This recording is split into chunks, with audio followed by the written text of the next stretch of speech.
सो हाय। अच्छा, video start करने से पहले मुझे एक चीज़ क्लियर करनी है कि स्लाइडिंग विंडो का टॉपिक अभी खत्म नहीं हुआ है, ठीक है? जो हमने अब तक स्लाइडिंग विंडो कवर किया है वो उसकी फाउंडेशन कंप्लीट की है। लाइक उस विंडो के हिसाब से मतलब जो भी कंडीशन है उसके हिसाब से कैसे विंडो चलेगी, फिक्स्ड है या वेरिएबल है, वो चीज़ हमने कवर कर ली है। लेकिन स्लाइडिंग विंडो टेक्निक अकेले ही पूरा क्वेश्चन सॉल्व नहीं करता है। ऐसे बहुत सारे क्वेश्चन होते हैं जिसमें मल्टीपल कॉन्सेप्ट इन्वॉल्व होते हैं। जैसे स्लाइडिंग विंडो के साथ आ जाएगा स्ट्रिंग आ सकता है, उसके साथ क्यू, डीक्यू ये सब चीज़ें आ सकती हैं, उसके साथ हैशिंग आ सकता है, ठीक है? तो स्लाइडिंग विंडो बस एक टेक्निक है, ठीक है? तो जैसे-जैसे हम चीज़ें सीखेंगे वैसे-वैसे हम कवर करते जाएँगे। तो अभी के लिए हम स्टार्ट करने वाले हैं हैशिंग। तो चलो प्रॉब्लम स्टेटमेंट समझते हैं क्या है। मान लो तुम्हें एक अरे दे रखी है और तुम्हें बताना है कि हर नंबर की फ्रीक्वेंसी कितनी है, ठीक है? मतलब हर नंबर कितनी बार आया है। तो तुम देखोगे 2 को देखो, सबसे पहले 2 लेते हैं, ठीक है? स्टार्टिंग से ही तो चलोगे। सबसे पहले 2 है, कितनी बार है? चलो एक बार चलते हैं, ट्रैवर्स करते हैं। 2 एक बार है, फिर दूसरी बार यहाँ आया, फिर तीसरी बार यहाँ आया, कितने हैं? 2 कितनी बार है? 3 बार है, ठीक है? वैसे ही अगला नंबर जाओगे, फिर ट्रैवर्स करोगे, 2 तो हो गया, 1 पे जाओगे, ठीक है? 1 कितनी बार आया? ये 1 बार है, फिर यहाँ आ गया तो 2 बार है, ठीक है? 1 कितनी बार है? 2 बार है। अब देखो तुम, 2 हो चुका है, 3 कितनी बार है? 3 एक बार है। फिर 4 देखो, 4 कितनी बार है? 4 भी एक बार है,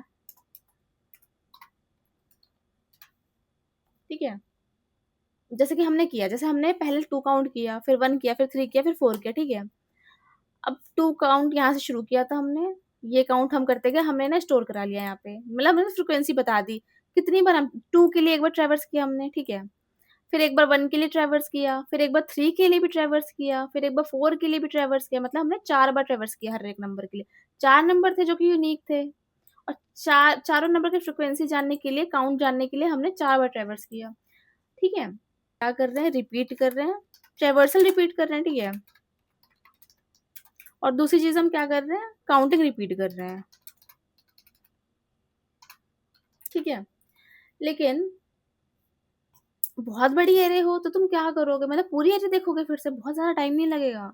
मतलब कुछ तो ऐसा बेटर सॉल्यूशन होगा कि मुझे पूरी एरे हर बार ना देखनी पड़े। 5 साइज़ का है तो चलो तुमने देख लिया। अब लाखों में होगा तो बहुत ज़्यादा टाइम लग जाएगा।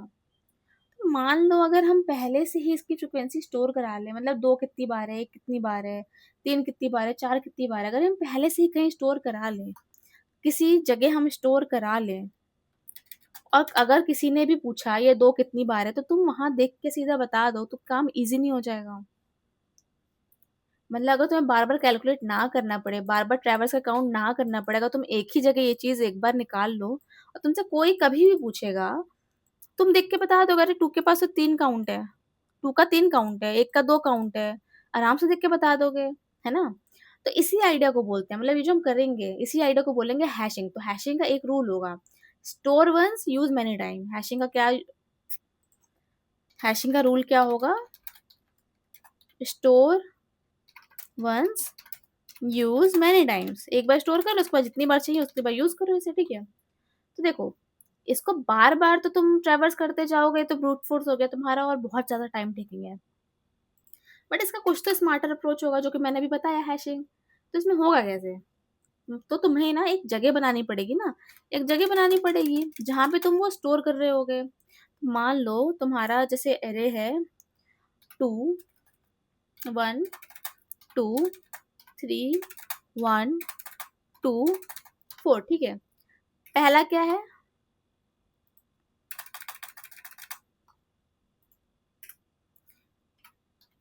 ठीक है।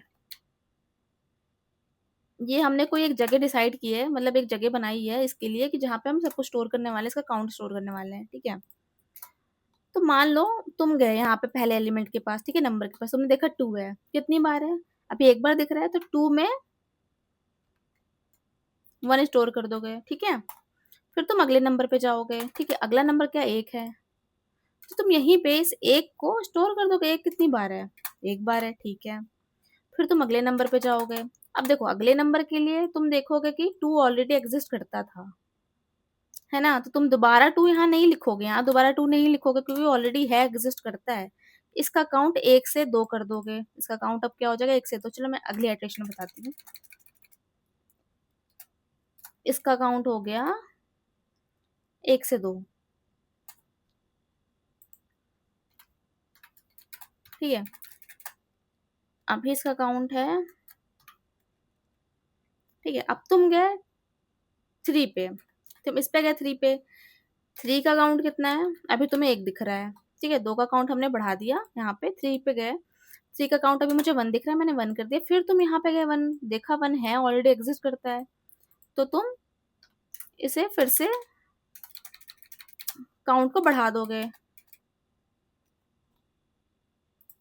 2 के पास तो 2 था, ठीक है, 1 के पास भी 2 आ गया, ठीक है, और यहाँ पे 3 पे तो 1 था ही,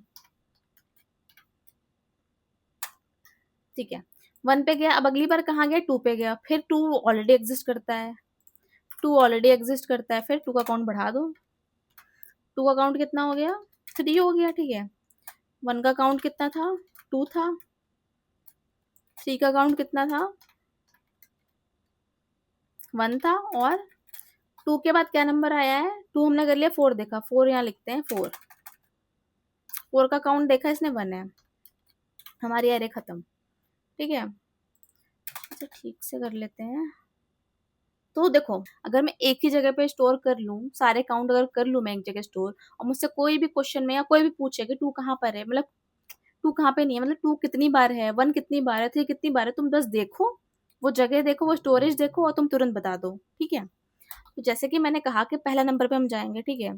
पहले 2 था तो तुमने यहाँ 2 लिखा, 2 का काउंट यहाँ पे कितना दिख रहा है, 1 दिख रहा है, तुमने स्टोर कर दिया, ठीक है। तुम अगले पे गए, अगला चेक किया, अब तुम्हें ये भी देखना है कि क्या ये 1 एग्जिस्ट करता है, नहीं करता है, ये चीज तुम्हें चेक करनी पड़ेगी। 1 अगर नहीं करता है, इसका काउंट 1 स्टोर कर दो, 1 से स्टार्ट होगा अगर एग्जिस्ट नहीं करता है तो। अब अब तुम चेक करोगे दोबारा, ये 2 2 अब देखोगे एग्जिस्ट करता है नहीं करता, तुम देखोगे हाँ करता है, तो तुम इसी का काउंट बढ़ा दोगे, इसको फिर से 2 कर दोगे, फिर अगले पे जाओगे 3 पे, फिर देखोगे 3 एग्जिस्ट करता है नहीं करता है, 3 नहीं करता है, फिर तुम 3 को 1 कर दोगे, ठीक है। ऐसे ही फिर 1 पे जाओगे, 1 देखोगे 1 एग्जिस्ट करता है नहीं करता है, हाँ करता है, तो 1 पहले 1 था, अब इसको 2 कर दिया। फिर तुम 2 पे जाओगे, तुम देखोगे फिर से कि 2 एग्जिस्ट करता है नहीं करता है, देखोगे तो एग्जिस्ट करता है, फिर तुम इसी का काउंट बढ़ा दोगे, फिर तुम देखोगे और नेक्स्ट नंबर क्या है, 4 है, 4 एग्जिस्ट करता है नहीं करता, नहीं करता, 4 का काउंट 1 हो जाएगा, ठीक है। तो ऐसे ये हमारा जो लास्ट आया है, यही हमारा फाइनल, ये स्टोरेज है, एक स्टोरेज इसे मान लेते हैं, ये स्टोरेज है जहाँ पे हम ना एक ही जगह पे इनका काउंट रख रहे हैं, ठीक है। हमें बार बार जो सेम काम है हमारा, काउंट करना, ट्रैवर्स करना, वो हमने एक जगह कर दिया, एक ही बार हमने ट्रैवर्स किया सारा, और हमारा स्टोर हो गया। कितना इजी मेथड हुआ ना ये, कितना एफिशिएंट था। तो चलो अब मैं तुमसे अगर इनमें से कुछ भी पूछ लूँ, 3 कितनी बार है, 2 कितनी बार है, तुम आराम से देख के बता दो, अरे 2 3 बार है, 3 1 बार है, 4 1 बार है, आराम से देख के बता दिया ना। तो चलो अब कोड लिखते हैं इसका, तो हम कैसे शुरू करते हैं, कोड नहीं, पहले इंग्लिश में कन्वर्ट करते हैं, ठीक है। सबसे पहले हमने क्या किया, सबसे पहले तो हमने एक एम्प्टी ये बनाई थी, है ना। सबसे पहले तो ये खाली था, हमने एक एम्प्टी फ्रीक्वेंसी या स्टोरेज बनाया था। तो सबसे पहले तो ये करना पड़ेगा, क्रिएट एन एम्प्टी स्टोरेज, उसका नाम तुम कुछ भी दे दो, फ्रीक्वेंसी भी दे सकते हो, कुछ ऐसा देना जो रिलेटेबल हो, ठीक है। अब तुम्हें क्या करना है, तुमने ये एक एक करके एलिमेंट्स पे जा रहे हो, एक एक करके एलिमेंट पे जा रहे हो, इसका मतलब क्या, ट्रैवर्स कर रहे हो, ट्रैवर्स दी एरे। उस उसके बाद हमने क्या किया, हमने सबसे पहले ये चेक किया कि क्या ये नंबर एग्जिस्ट करता है। अगर तुमने नंबर पहले नहीं देखा, एग्जिस्ट नहीं करता है, दैट मीन हम 1 कर देंगे। तो 2 एग्जिस्ट, पहले ये चेक करना पड़ेगा कि if the number is seen for the first time,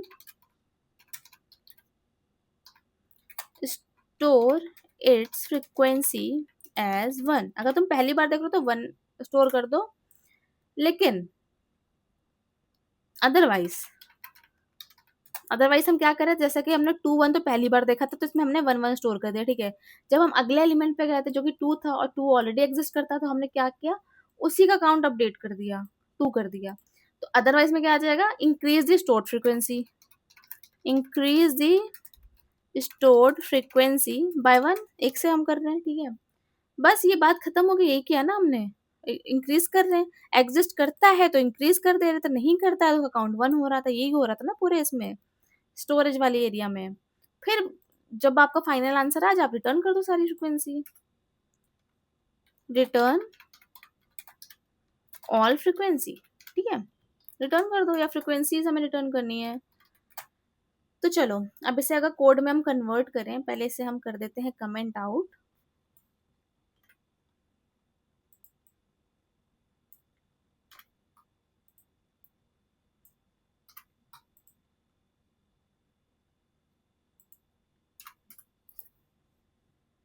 देखो सबसे पहले हमने क्या किया, एक एम्प्टी स्टोरेज क्रिएट किया है, ठीक है। तो मैं फ्रीक्वेंसी नाम की एक स्टोरेज ले लेती हूँ और इसमें डाल दिया ये खाली खाली अभी। लेकिन अब देखो हैशिंग का जो इम्प्लीमेंटेशन होता है वो डिक्शनरी के थ्रू होता है इसमें, ठीक है। तो और डिक्शनरी हम कैसे क्रिएट करते हैं, डिक्शनरी का यही है सिंबल। डिक्शनरी क्रिएट करने तो हम ऐसे यूज करते हैं। अभी ये एम्प्टी डिक्शनरी है, ठीक है। की वैल्यू पे स्टोर करता है, की है, वैल्यू है, ठीक है। जैसे की क्या थी हमारी, 2 थी, 2 की वैल्यू क्या है, काउंट कितना है, 3 आया। हम इसे नेक्स्ट लेक्चर में डिटेल में पढ़ने वाले हैं, तो अभी के लिए इतना याद रखो कि एक एम्प्टी डिक्शनरी है, ठीक है। तो अब देखो अब हमें क्या करना है, इसमें हम डेटा स्टोर करेंगे, हमने इसलिए एम्प्टी स्टोरेज बनाया है। अब हमें ट्रैवर्स करना है, रे हमने यहाँ पे यही तो किया था, पहले ये बनाया था खाली, फिर हमें हर एक एलिमेंट पे हम जा जा के चेक कर रहे थे कि एग्जिस्ट करता है नहीं करता है। तो हर एलिमेंट पे जाने के लिए हमें क्या यूज करना पड़ेगा, फॉर लूप। तो फॉर, अब देखो फॉर आई इन रेंज कब यूज करते हैं, जब हमें इंडेक्सिंग के साथ काम है, लेकिन हमें डायरेक्ट एलिमेंट के साथ ही काम है ना, जिसकी हमें फ्रिक्वेंसी स्टोर करनी है। तो हम क्या लिखेंगे, फॉर नम इन एरे, ठीक है। मैंने आपको पहले भी ये बताया है क्यों ऐसा लिखते हैं, ऑल दो, ठीक है। अब क्या करना है, हम हर एक नंबर पे जा रहे थे ना, अब पहले नंबर पे जाएंगे और चेक करेंगे कि वो फ्रिक्वेंसी में एग्जिस्ट करता है नहीं करता है। तो इसके लिए हम क्या लिखेंगे, इफ ये जो नंबर है, जो नम क्या करेगा, करंट, जैसे नम यहाँ पर है तो ये करंट वैल्यू को रिप्रेजेंट करेगा। If num not in frequency, अगर नहीं है फ्रीक्वेंसी में, ठीक है, ये कीवर्ड है हमारा, नॉट इन, नहीं है अगर फ्रीक्वेंसी में। मान लो अभी मैंने देखो खाली बनाया है, शुरुआत ही की है, शुरुआत में आई तो एम्प्टी है, कुछ नहीं है इसमें। अगर नहीं है, अगर होगा भी तो चेक करना पड़ेगा एग्जिस्ट करता है कि नहीं, बट अभी पहले तो हम ये देखेंगे ना, नहीं है।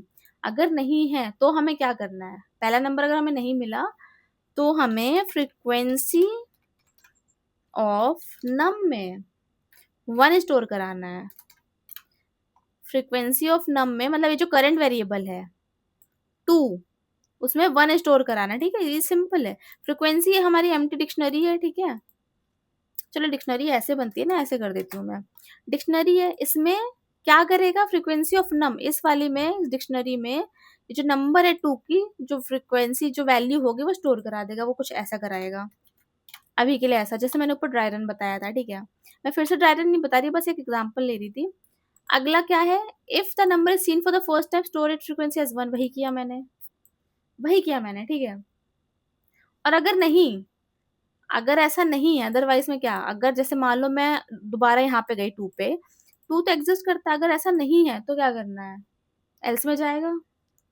अगर ऐसा नहीं है तो हमें फ्रीक्वेंसी ऑफ नम में प्लस इक्वल टू 1 + 1 करना है, यही तो हमने कहा। Otherwise increase the stored frequency by 1।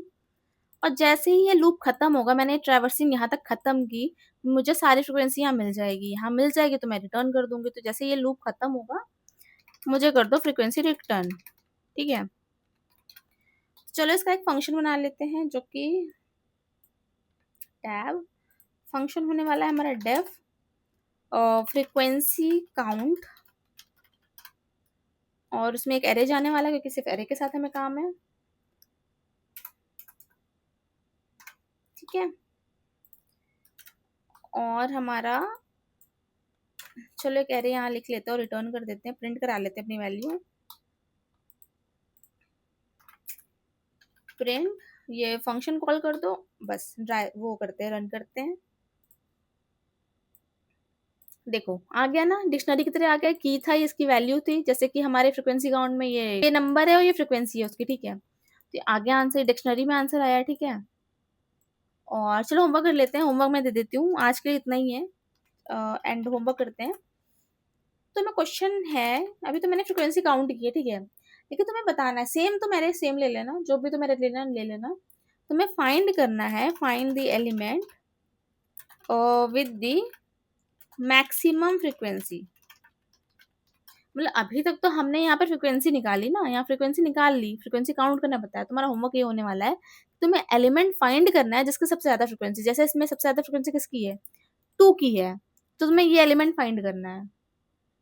चलिए तुम्हारा होमवर्क हो जाएगा। देखो आज हमने हैशिंग का आइडिया समझा और उसके पहले भी देख लिया फ्रीक्वेंसी काउंट के थ्रू। और लेकिन देखो कोड में दो चीजें, एक तो ये है हमने एम्प्टी डिक्शनरी बनाई थी ये, दूसरी ये है कि frequency num of plus plus जो भी 1 से इंक्रीज कर रहे हैं, ठीक है। तो ये कैसे अपडेट हो रहा है, तो अगली वीडियो में हम इस डिक्शनरी को स्क्रैच से समझेंगे, डिटेल में थोड़ा समझेंगे ताकि हमें आगे क्वेश्चन के लिए हेल्प मिले। डिटेल में समझने वाले हैं कि डेटा कैसे स्टोर करती है, डेटा स्टोर कैसे हो रहा है, ये भी जानना बहुत जरूरी है। और की और वैल्यू होते क्या हैं, जो कि हमने यहाँ समझ लिया था क्या होते हैं, बट हम डिटेल में समझेंगे। तो आज के लिए इतना ही, चलो मिलते हैं अगली वीडियो में, अभी के लिए टेक केयर, बाय बाय।